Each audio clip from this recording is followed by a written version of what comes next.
Hey, Edward Blade here, doing a review on El Camino. I had seen a lot of people mentioning this on Facebook, talking about how great this movie was, how excited they were for it before it came out. So I was like, you know what? It's October. I've been doing horror movies, but I'm going to do this El Camino thing that everyone keeps talking about so much. I wish I hadn't. What is this movie? Like, I didn't get it. I don't understand what the point of it was. It really just makes no sense from beginning to end. I thought this movie would start to make some sort of sense, but it never does. And keep in mind, like, I have a film degree, so I should be able to pick up on stuff like this. I should be able to figure out the meanings of movies, the hidden meanings, everything about them, but not this time. Nope. So there might be, okay, there's gonna be spoilers. If you're here, hopefully you've seen this movie, because I'm going to spoil it for everyone, because, you know, it was spoiled for me by being incomprehensible and making no sense whatsoever. So I'm going to start at the very beginning of the movie. This Jesse character is talking to this really old guy down by like a creek or a river. I don't know what they're talking about, really. I don't know who this old guy is. I think it's his grandpa from what I can gather. Maybe, I don't know. Just because he's really old and like, I don't know why they'd be hanging out otherwise. So he's talking to this old guy, it might be his grandpa, and they're talking about how someone's not gonna be very happy with him. And I'm thinking that they're talking about Jesse's dad, because later on in the movie, Jesse's dad's not really happy with him either. So I'm thinking that's what they're talking about here. But again, it's like I said, this movie's really confusing, so it's kind of confusing to know exactly what is going on. Maybe they were talking about the guy who ends up capturing Jesse. We see in flashbacks that like this Jesse character has been captured for some reason. I feel like they were into drugs or something, or doing drugs, or like dealing drugs, because they're talking about having money. They have a lot of money, or maybe like this, it was like this kid and his grandpa were dealing drugs or something like that. And then another reason I think it's his grandpa is because we're talking about like where they would go if they were him, if they had all this money and like he was young like him. He mentions Alaska, which, and then if spoiler alert, like, you know, at some point he does go to Alaska. So I think, you know, he's just being really sentimental and he maybe misses grandpa and he's like, oh, well, I'm going to go to Alaska because grandpa can't make it. The old guy never came back, and it was really disappointing because I was hoping there'd be some closure on that. Maybe they'd explain a little bit more, like what exactly they were talking about at the beginning. And so this movie has a lot of flashbacks in it. Like I would say an hour of this movie is just flashbacks.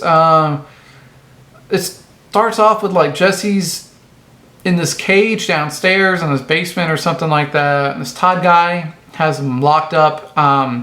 This Todd guy's in the movie a lot, but he's only in the flashbacks from what I could tell. Like I couldn't tell there were flashbacks at first. So I had no idea what was going on when it kept cutting back and forth through the present and the future, or, I mean, the past and the present, or whatever. I don't know, because this movie's so confusing, this timeline makes no sense. All I know is I'm pretty sure we never see this Todd guy in the actual future or present. And he's only in the past. So that's how I started picking up, like, oh, he's not around anymore for some reason. I don't know why. Because that's never fucking explained. I kind of was hoping that they'd also show what happened to this Todd guy. He's nice to Jesse, not like he lets him out, but something seems kind of weird with the guy. Like, he kills his maid just for finding money in his book. Like, where'd that money come from? I don't know, but like, that just seems like a really weird thing. And then while they're like going to go bury her body in the desert, like, he's just singing in his car, like, nothing's happened, and I'm like, wow, this guy's like a fucking psychopath. It's just really bizarre. Why is he a psychopath? I would like to know these things. I want to know like more about this character. He was kind of like an intriguing character. That's one good thing I could say about this movie. Like the Jesse character seemed really, like, I wanted to know more about him. This Todd guy, wanted to know more about him, but fortunately we don't really get a whole lot of info on either one of them. And like most of the movie, other than the flashbacks, is just like this Jesse guy looking in this apartment for money. And like in the flashback, him and Todd are talking about how like Todd's maid found money. So now he wants a new hiding spot. And like this Jesse guy's just looking for it everywhere. And of course he finds it by accidentally banging his head back against the fridge and just like falls out of the fridge. And it's just like, Come on, dude, you couldn't think of something better than that? Like, that's the best you can fucking come up with. It's like he accidentally found it. Like, is this a comedy? I didn't think it was. So why is it being found in such a comical fashion? At some point, these two cops come to this apartment while he's tearing it up and finding the money, and it's like, but I guess they're not cops, because it's, I don't know, it's really confusing. Like, they come in, they pretend to be cops, and then like they're arresting him, but then this Jesse guy's like, hey, just put the handcuffs on me, and then he's like, oh wait, you're not cops. I'm like, oh, okay, there's something that, like, that's kind of fucking confusing. Like, this movie's already confusing enough as it is, and then now it's like, now we're gonna put in some guys, but they're not really who they say they are. Like, come on, like, this is too fucking confusing. Who could keep up with this movie? But since, you know, the Jesse guy was scared of the cops, or when he thought they were cops, I was like, okay, so yeah, he is a criminal. He's probably doing something with drugs, and that's why it's all like this. And then there's like a guy who's like, oh, I was wondering when you'd recognize me. I'm just like, do we know him? Like, where's this guy from? Where is he coming from? Like, what do you mean you were wondering when he was going to recognize you? And then there's like a whole flashback of him now, like in the past. And it's like one of the guys from Workaholics, not the main three guys, but like one of their friends. And I was like, oh, I know him. He's from Workaholics. Maybe this movie is supposed to be a comedy, especially something that happens later on, which I'll get into in a little bit. But I was like, oh, maybe this movie's going to be funny. But no, it never ends up being funny.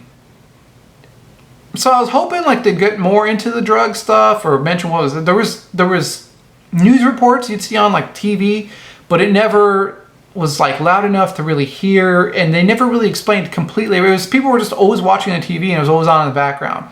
And it mentions like something about drug crimes, and like people were dead, but they don't really explain who or what or what's going on. I think they mentioned something about a teacher at some point. I couldn't really ever make out what it was. And then like this Jesse guy's parents are on the news too, and they're like, turn yourself in, son.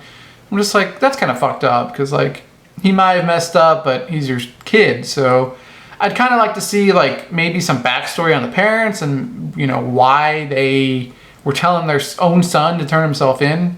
And then there's like a vacuum cleaner salesman, and this is the most confusing part of the movie to me, because like this Jesse guy goes to this vacuum cleaner salesman. He asks him for help, but this guy's like being a dick, and he's like, I don't even remember how much, like 200, 300 grand just to help him out. I don't know who this fucking vacuum cleaner guy is. Like, I don't know how you know that you can just look up a vacuum cleaner salesman. Like, hey, you just go on Google, like, I need a vacuum cleaner salesman to smuggle me out of the United States. And that doesn't make sense either, because like, he helps him get smuggled into Alaska, which, you know, I know he was talking about with his grandpa, but like, that's still America. And so like I was talking about earlier, there's something later on, and it's like he's eating with another old guy at the diner. Like, I don't know why this Jesse guy's got so many old fucking friends, dude. It's kind of weird, kind of creepy if you ask me. But he's hanging out, and it's the dad from Malcolm in the Middle. And it's like, oh man, I used to love this show back in the day, dude. And Hal, he was like my favorite part of Malcolm in the Middle. So I was like, okay, maybe this movie is supposed to be a comedy, but I haven't found it too funny. But certainly the dad from Malcolm in the Middle is going to make it super, super fucking funny. But he wasn't funny at all. And like, that's the biggest crime of this movie, I think, in my opinion, is like, you get one of the funniest comedians there is, the guy from Malcolm in the Middle, and then you don't even like utilize him.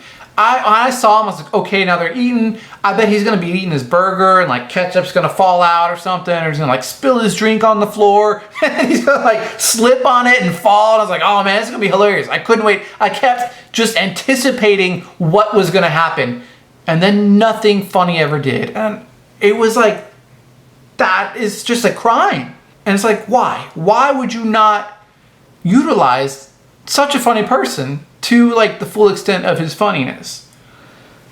So disappointing. So disappointing. There's so many disappointing things about this movie, and that was the main thing, because I fucking loved Malcolm in the Middle, and I was really hoping he'd be funny, and he wasn't.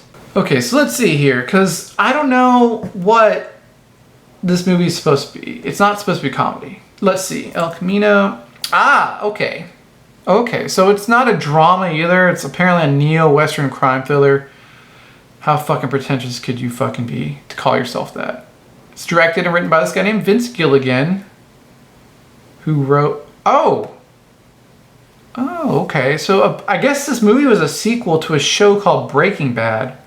That's by this Vince Gilligan guy. Let's see. I've heard of that show. Because I've got a couple friends who were like, you need to watch the show, but I never watched it. I didn't have time. Oh, okay. Oh, it stars the guy from Malcolm in the Middle. It stars Bryan Cranston. That's his name. Oh, I wonder if this show is funny. Oh, it's not a comedy. It's a crime thriller. Like, why would you do that? I hate when they get a fucking hilarious actor and then they ruin his career with like serious dramas, serious roles like this. I mean, this show's terrible. He's a fucking comedian. He's not for a crime drama thriller. Like, no, dude. It's the same thing with like, they did this with Jim Carrey. He's not funny anymore. He's just in these like stupid dramas. And, you know, Adam Sandler's done some stupid ass dramas too. And it's just like, come on, dude. Like, he's supposed to be funny. Like, Adam Sandler excels when he's funny. Like, have you seen like Jack and Jill? Oh my God, I love that movie. Okay, I'm not even talking about that right now. But like, he plays the brother and the sister, and they're twins, and like, it's a funny fucking movie. Okay, well, now that I know that, maybe this movie would be a little better if I've seen the show. Maybe there's a lot of connections that make sense now why there was like a recap before this movie. I just skipped it because I was like, what the fuck? Why do I need to watch a recap for a Netflix original movie? Like, that doesn't make any sense. Why would I do that? Like, I don't want to waste more time than I have to. I just want to watch the movie, get out of here, you know, do my review. That's it. So yeah, I'm going to base this movie's review based on it just being a movie. I'm not including the TV show because I'm not doing a TV show review. I'm just doing it on the movie. And, you know, maybe it would have been better if I'd known that it was a TV show and had seen the TV show. But I'm going to give this movie 6 out of 10 angry reacts. Because this movie made me really angry. It was so fucking infuriating. Like, not knowing what was going on. Being so lost so much throughout this movie. I wish that someone had told me. Or, like, that there was a warning. Like, hey, watch the Breaking Bad show before you watch this movie. You know, and then now I feel like an idiot. Like, you're gonna make me, like Mr. Gilligan, huh? You're gonna make me fucking feel like an idiot because you didn't tell me that your fucking movie was based off of a fucking TV show that no one watched for years, and like it's been off the air for like a decade. Like, who the fuck cares about your old fucking shitty TV show? I hope this movie tanks. I hope you never fucking write a movie or TV show ever again. Because this is just bullshit. Like, and you got the guy from fucking Malcolm in the Middle, and it's not even funny. Like, that's a fucking crime, dude. Fucking, well, how about you write a fucking comedy and put him in it, huh? That would be fucking entertaining. I'd like a new fucking, like a sequel to Malcolm in the Middle. Why isn't anyone done? There should be, holy shit. There should be a fucking Malcolm in the Middle movie. Like, that would be awesome. Like, they go in the future, and it's like, present day, and like Reese is still living at home. They're all like, Malcolm's like a genius, but he's fucked up so much in life that like they're all still living at home.